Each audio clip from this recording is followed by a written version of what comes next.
శ్రీమాత్రే నమః. హలో అండి, welcome to Shivani Meenakshi channel.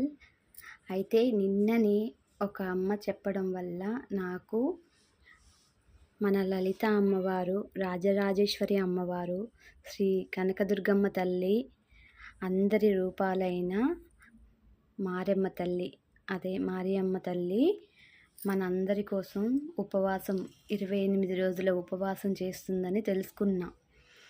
ఎక్కడో ఇంతకుముందు చేశారట అమ్మవారు, మన భక్తుల కోసం చేశారట అమ్మ.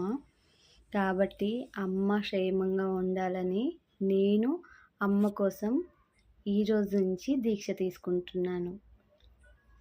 ఉదయాన్నే స్టార్ట్ చేశాను. కాకపోతే ఈరోజు అమావాస్య కదా, కాబట్టి మంచిగా పూజ గదంతా శుభ్రం చేసుకొని అమ్మవారికి కావాల్సినవన్నీ పూజా సామాగ్రి తెచ్చుకొని, రేపు ఉగాది పండగ అయినందున ఉగాదికి సంబంధించిన సామాన్లు కూడా, పూజా సామాన్లన్నీ తీసుకొచ్చుకున్నాను ఈరోజంతా. ఇక సాయంత్రం 5 నుంచి అమావాస్య అయిపోయిందన్నమాట. ఇంకా ఇల్లంతా శుభ్రం చేసుకొని మళ్ళీ ఒకసారి పూజ గదిని పసుపు నీళ్ళతోటి శుభ్రం చేసుకున్నాను అన్నమాట. చేసుకొని చక్కగా అమ్మవారిని మారెమ్మ తల్లి రూపంలో ఇలా పెట్టుకొని శ్రీచక్రం మీద పసుపు కుంకుమతో లలిత సహస్రనామాలు చదువుకున్నాను అన్నమాట. చదువుకొని అమ్మ 28 రోజులు ఉపవాసం ఉంటారు కదా, 28 రోజులు కూడా ఆమె ఉపవాసంలో వడపప్పు, పానకము, అంబలి తీసుకుంటారట. అలా అని చెప్పేసి ఈరోజు ఉదయం నుంచి అమ్మవారికి ఉదయం చిన్న చిన్న చిట్టి దోశలు పెట్టాను. ఇంక ఇప్పుడేమో అమ్మవారికి అంబలి పెట్టాను. అంబలియే నేను కూడా ప్రసాదంగా తీసుకుంటున్నా ఈ పూటకైతే. ఇక ఇప్పుడు టైం అయితే 11 అవుతుంది. అమ్మవారి లలిత సహస్రనామాలు 3 సార్లు అయితే పఠించడం జరిగింది.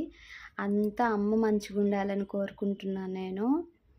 అంతేకాకుండా అమ్మ నా ఇంటికి రావాలి, ఆ లలితమ్మ మా ఇంటికి రావాలని కోరుకుంటూ మనస్ఫూర్తిగా, అంటే అమ్మ నాతోటే ఉంది. మీకు ఒక వింత చెప్పాలంటే, ఈరోజు నేను అమ్మవారిని దలుచుకొని పూజ చేసుకుంటుండగా తెలిసిన అమ్మాయి వచ్చి చీర తీసుకొచ్చి అక్క అని చెప్పేసి నా ఒళ్ళో పెట్టింది.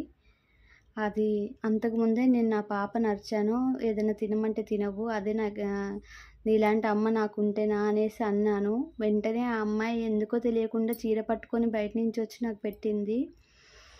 ఇంకా అది కాక మళ్ళీ